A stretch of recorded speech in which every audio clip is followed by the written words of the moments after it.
చిన్న ఎన్టీఆర్ హీరోయిన్ మాత్రం క్లీన్గా ఉంటారు, ఇప్పుడే స్నానం చేసి బయటకు వచ్చినట్టు ఉంటారు మేకప్ గికప్ చేసుకొని.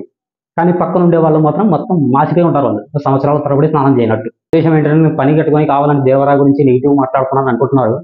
నాకంత నెగిటివ్ చేసేంత ఇంట్రెస్ట్ లేదు, ఓపిక లేదు.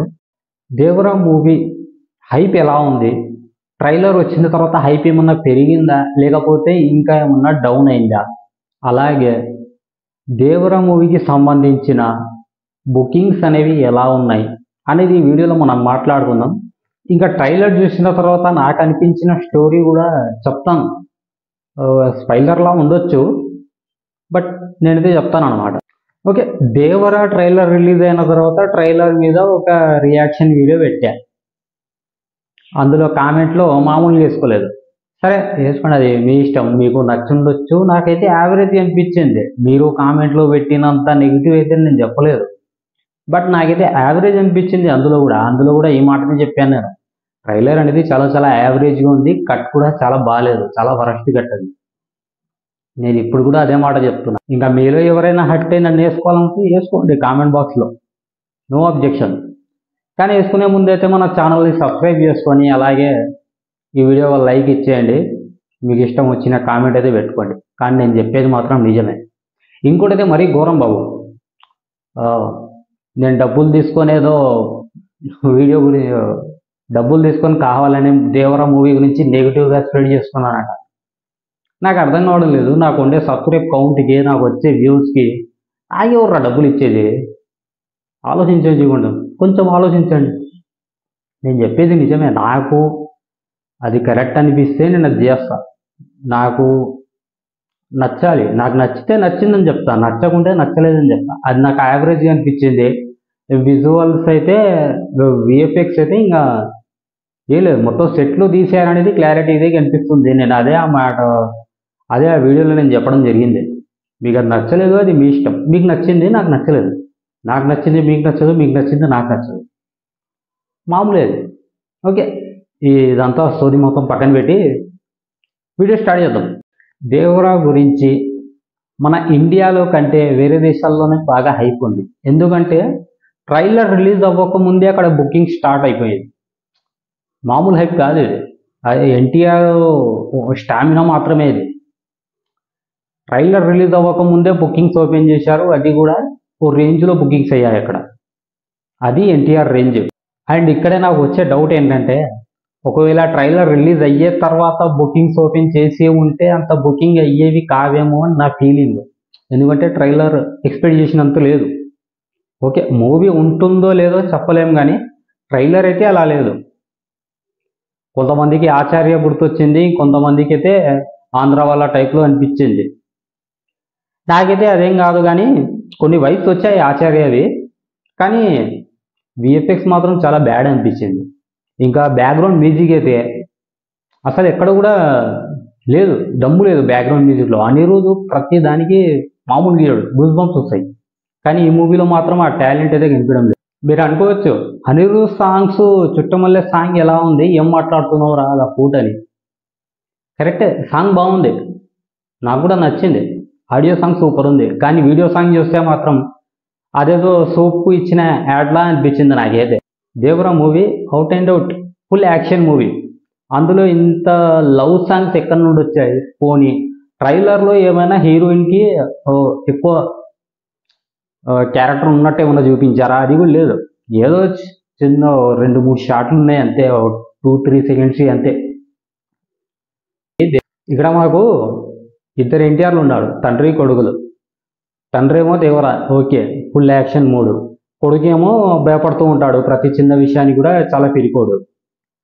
నేనేమనుకుంటున్నానంటే, మూవీ స్టార్టింగ్ నుండి ఇంటర్వెల్ టైం వరకు హీరో చిన్న ఎన్టీఆర్ అలాగే భయపడుతూ ఉంటాడు. అలాగే మధ్యలో హీరోయిన్తో రొమాంటిక్ సాంగ్స్ వస్తాయి, అక్కడక్కడ కొన్ని కామెడీ సీన్స్ ఉంటాయి. దీంతోనే లాగుతా ఇంటర్వెల్ వరకు తీసుకొస్తారు.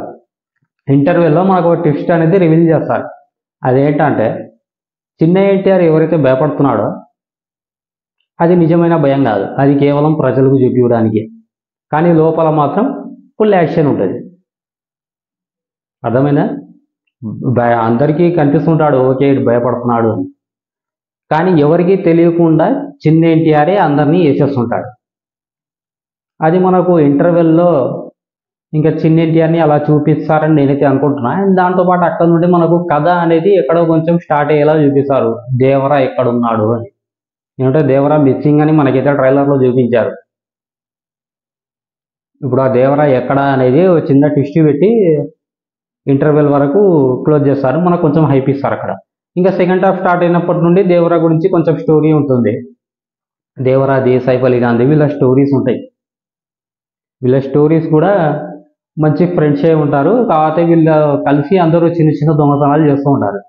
కానీ ఒకరోజు ఏం చేస్తాడు సైఫ్ అలీ ఖాన్ వాళ్ళ టీము అందరు కలిసి దేవరాకు తెలియకుండా చిన్న చిన్న దొంగతనాలు కాకుండా డైరెక్ట్గా పెద్ద పెద్ద కంటైనర్లో లేపేయాలనేసి అక్కడ ఉండే ఎవరుంటారు అది షిప్లో వాళ్ళందరినీ వేసేస్తారు. అది దేవరాకు నచ్చదు, షాక్ అయ్యి చూస్తుంటాడు. అది కూడా మనకు ట్రైలర్లో చూపించారు. షాక్ అయ్యి చూస్తా ఇంకా దేవరాకు నచ్చదు, మనం ఇవన్నీ మానేయాలి అనేసి ఇంకా చెప్తాడు. వాళ్ళు వినకపోయేసరికి అదే షిప్లో కాపాడడానికి దేవరా వాళ్ళ మనిషి దేవరాని కొడతాడు. అది కూడా మనకు ట్రైలర్లో చూపించారు. దాని తర్వాత వచ్చేసి సైఫ్ అలీ ఖాన్ దేవరా ఇద్దరు కూర్చొని మాట్లాడుకుంటారు, నువ్వు కరెక్ట్ అంటే నేను కరెక్ట్ అని. ఇది కుదరదని ఇద్దరు పోటీ పెట్టుకుంటారు, ఎవరు గెలిస్తే వాళ్ళ మాట వినాలి అని. ఇది మనకు చాలా సినిమాల్లో మనం చూసాం. ఈ సీన్ కూడా ఈ సినిమాలో ఉంటుందని నేను అనుకుంటున్నాను. ఎందుకంటే మనకు సైఫ్ అలీ ఖాన్ది దేవరాది ఇద్దరిది ఫైట్ సీన్ చూపించి దాని తర్వాత జరిగే ఇద్దరు చేతులు ఇలా పట్టుకునే సీన్ కూడా మనకైతే చూపిస్తారు. అంటే అక్కడ దేవరా గెలుస్తాడు, గెలిచిన తర్వాత కూడా నేను గెలిచాననే అహంకారం లేకుండా మళ్ళా సైఫ్ అలీ ఖాన్ చేతులు పట్టుకొని ఇద్దరం కలిసే ఉండాలి, చెప్పినట్టే విందామనేసి ఇవన్నీ మానేద్దామని దేవరా చెప్తాడు. సైఫ్ అలీ ఖాన్ మాత్రం దేవరా ముందు ఒప్పుకొని తర్వాత దేవరాని లేపేయడానికి ప్లాన్ చేస్తాడు. ఇదే స్టోరీ. కొన్ని సీన్లు అలా జరిగిన తర్వాత దేవరా గెలుస్తుంది. దేవరా ఏమో మళ్ళీ సైఫ్ అలీ ఖాన్ మనుషులందరినీ వేసేస్తాడు. మనకు షాట్లో మొత్తం చూపిస్తారు. సైఫ్ అలీ ఖాన్ మనుషులందరూ పడిపోయి ఉంటారు, సైఫ్ అలీ ఖాన్ మాత్రం చాలా ఫీలింగ్తో అక్కడ నిలబడి ఉంటాడు. ఈ సీన్లో మనకు చూపిస్తారు. ఆ సీన్లో ఆ సముద్రం ఎఫెక్ట్ అది మాత్రం చాలా, ఎందుకు ఇప్పుడు అదంతా అవసరం లేదు, ఓకే. ఇది చూపిస్తారు. ఇది చూపించిన తర్వాత దేవరా ఎక్కడికి వెళ్ళిపోతాడో ఎవరికి తెలియదు. ఇదే సస్పెన్స్. దీనికోసం మీరు పట్టు చూడాలి అంతే. ఇంకా మనకు క్లైమాక్స్ వచ్చేసరికి దేవరాను వెతుక్కుంటూ హీరో వెళ్తాడు, అక్కడ నుండి సైఫ్ అలీ ఖాన్ వెళ్తాడు. ఇంకేదే జరిగేది.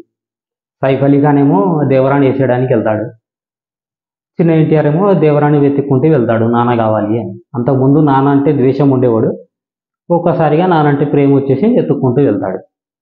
ఈ సీన్ కూడా మనకు చూపిస్తారు.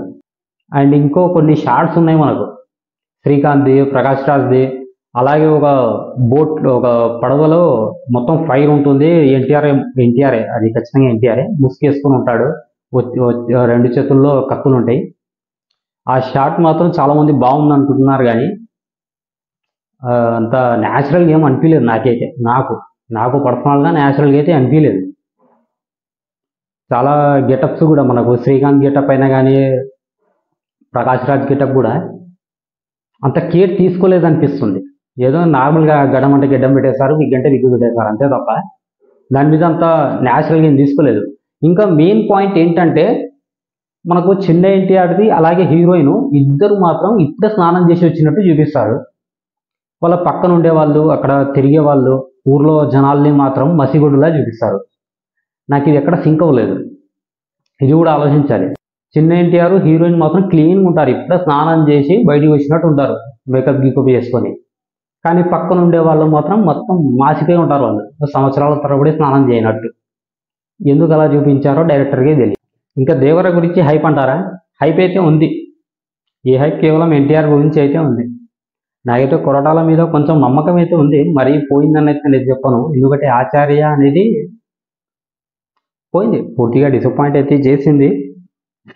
ఇక్కడ మెయిన్ కొరటాల మీద డిసప్పాయింట్ ఏంటంటే ఆ ఆచార్య వైబ్స్ ఏవైతే ఉన్నాయో అవి కూడా ఈ ట్రైలర్లో మాకు కనిపించాయి. చాలామందికి చాలా ట్రోల్స్ కూడా జరుగుతున్నాయి, సేమ్ టు సేమ్ ఉన్నాయనేసి పిక్స్ కూడా పెడుతున్నారు. ఇలాంటి ట్రోల్స్ జరుగుతున్నాయి. అలాగే చాలామంది బ్రేక్ డౌన్ వీడియోస్ కూడా చేస్తున్నారు, అందులో కూడా దాదాపు సిమిలర్గా అయితే ఉంది.